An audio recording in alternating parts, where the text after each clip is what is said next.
Welcome to Beyond a Happy Marriage. I'm Arcadius. And I'm Monica.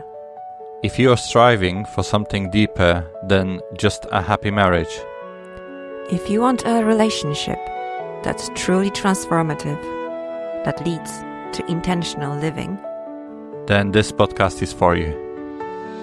We are absolutely delighted to bring our conversations to English-speaking couples around the world.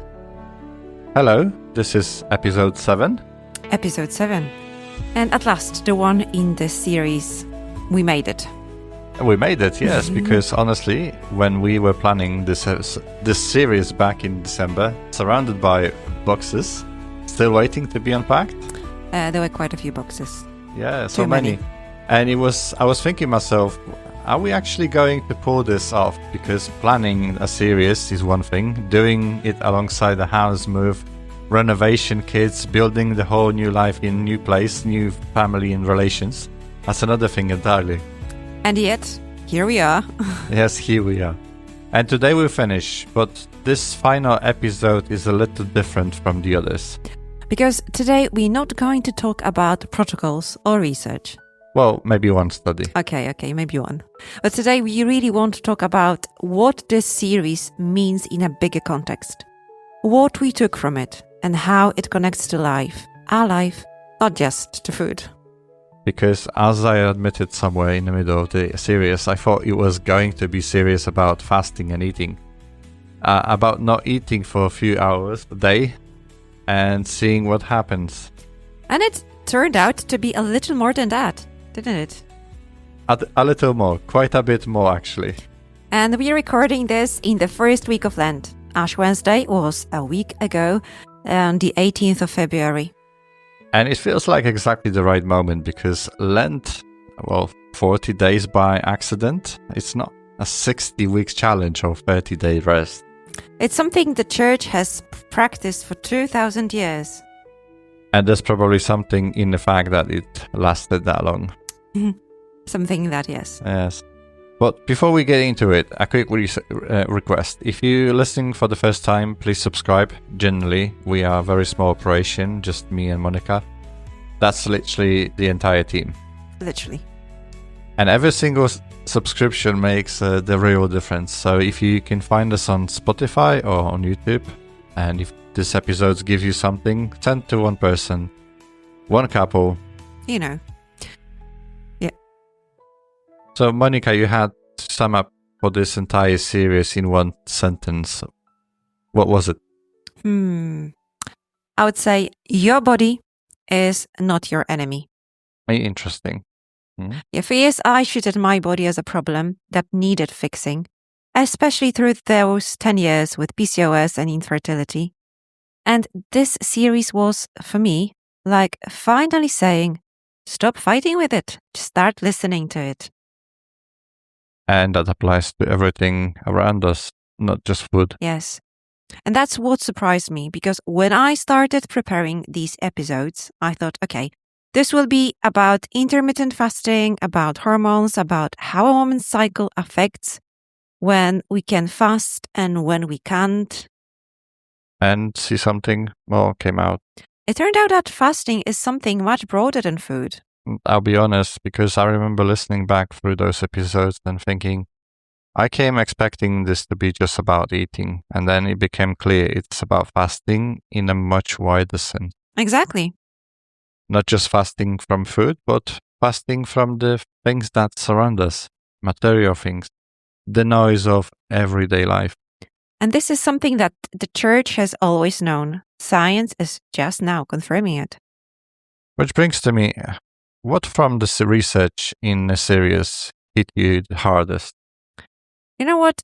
I think the PCOS study, that 33 to 40% of women with PCOS normalize their cycle through diet change alone, no medication.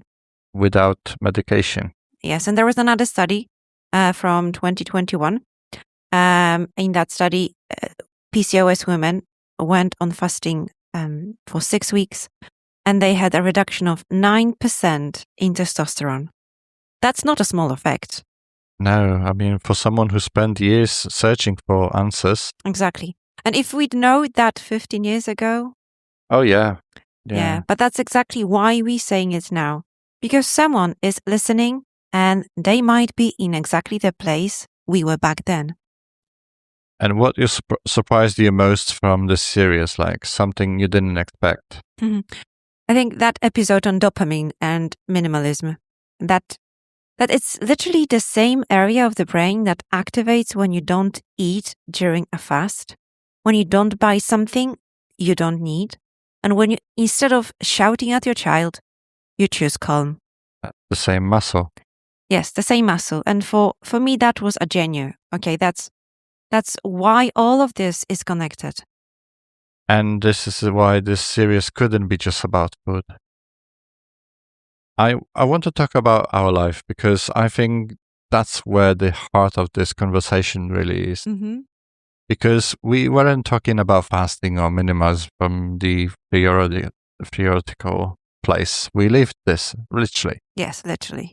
And for most 20 years, we lived in England, and that was our life, house, school for the boys, cars, Amazon Prime. Yes, that Amazon Prime. We don't have it now. Yeah, subscriptions, and still don't know what they were doing. I mean...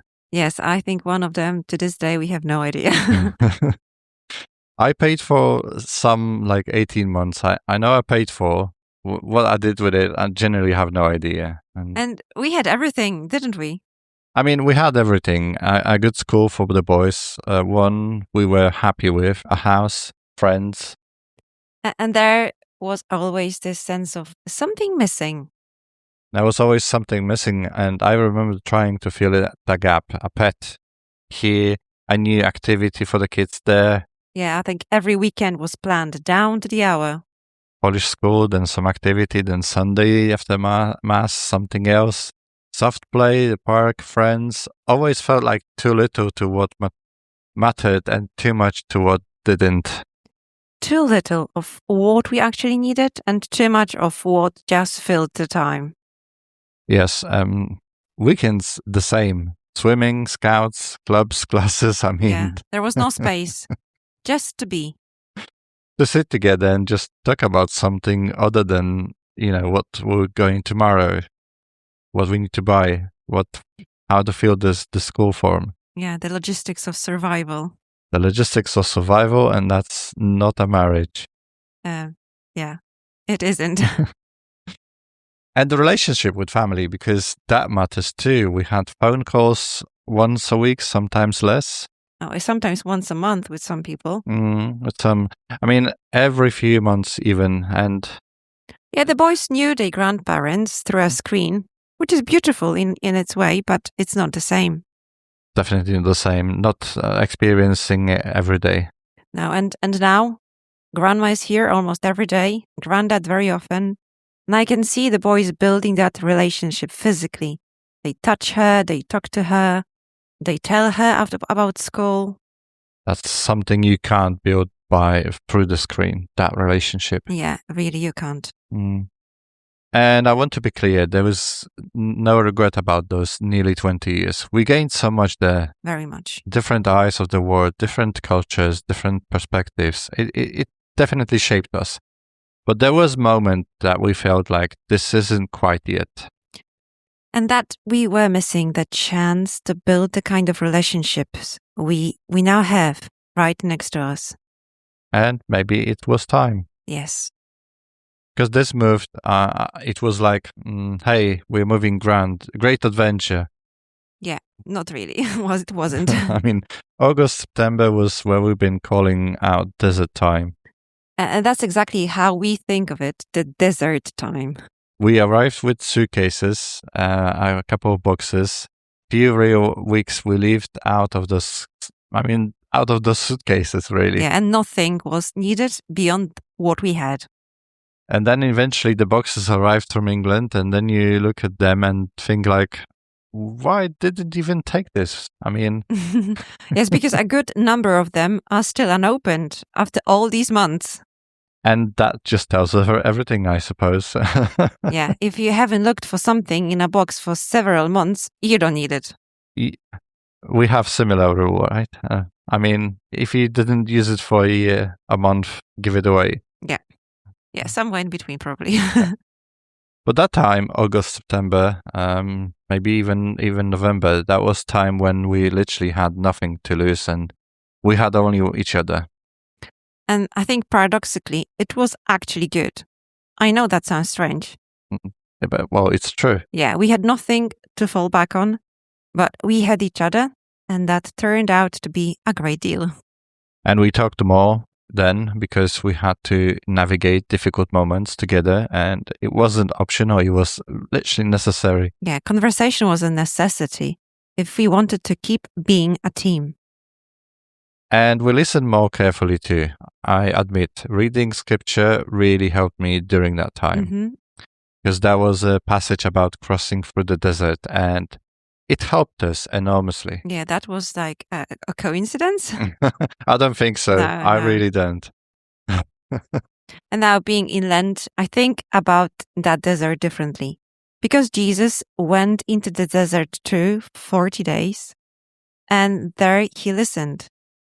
And we are on our own little desert now, aren't we? Yeah, a bit in a village, a small church, Sunday Mass with our boys. And the renovation we're doing slowly with our own hands. Very slowly. Yeah. I mean, but it's becoming more and more ours. I want to come back to something Monica said in the series that fasting, prayer, and almsgiving aren't three separate tasks to trick off our list. Yeah, they're not. They one movement in three directions. So explain that because it really stayed with me. So fasting purifies. It creates space in your head, in your time, in your life. But that space needs a direction. And if it doesn't have one? You'll fill it with the first thing that flies in, scrolling, shopping, anything. And that's why prayer. Yes, prayer. Prayer directs that space towards God and towards what truly matters, and towards those who are beside you, your children, your spouse. And then almsgiving?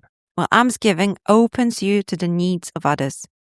Because if it's only ever for yourself, there is something a little self-enclosed about that.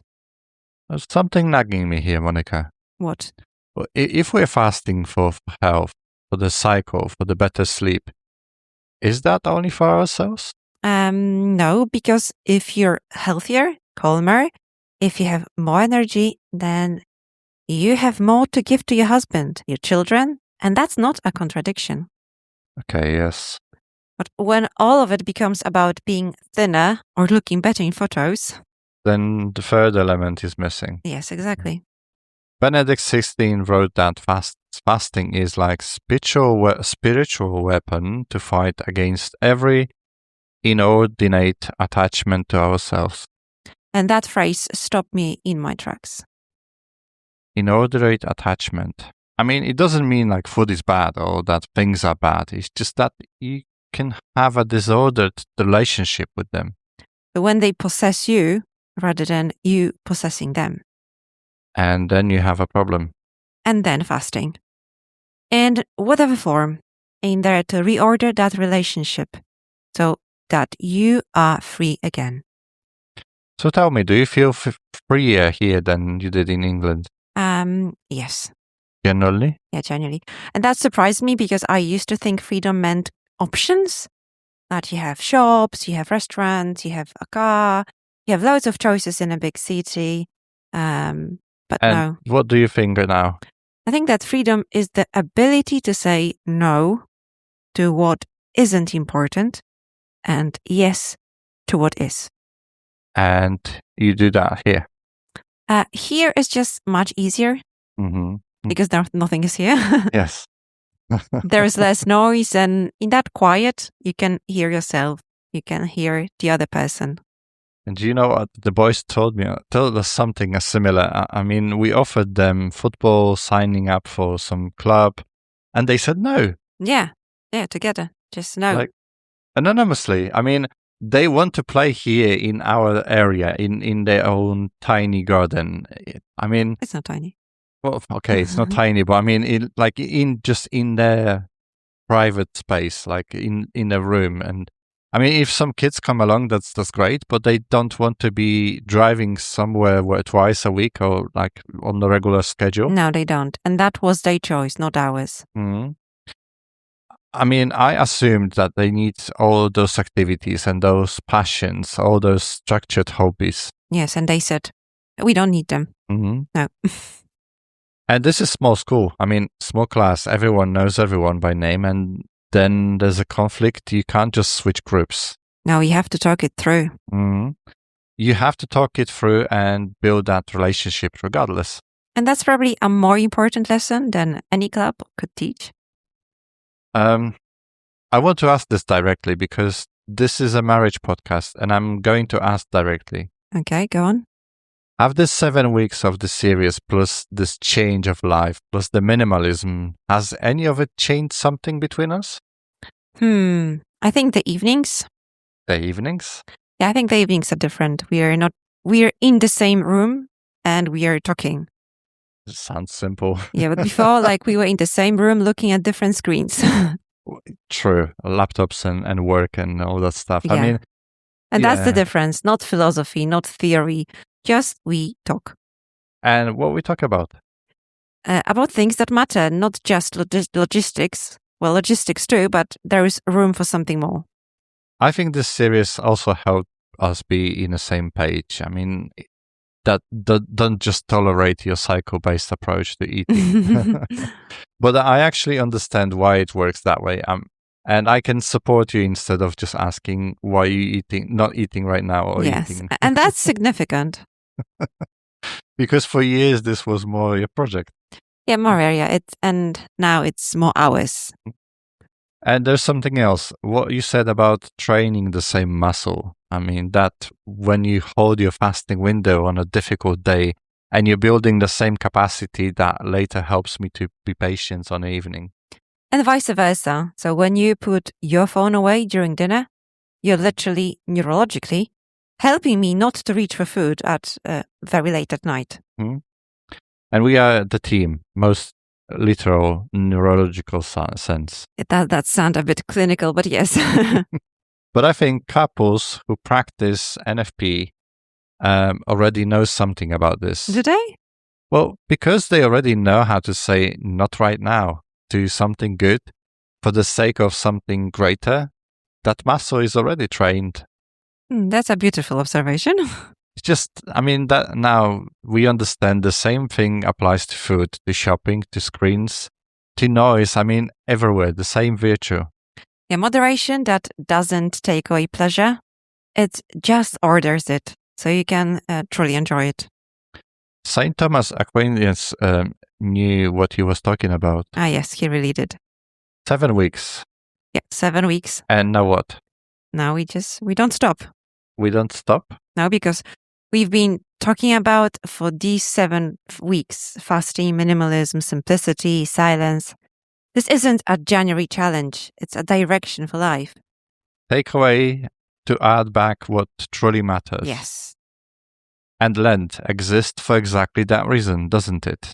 To practice that direction for 40 days and not to do it alone.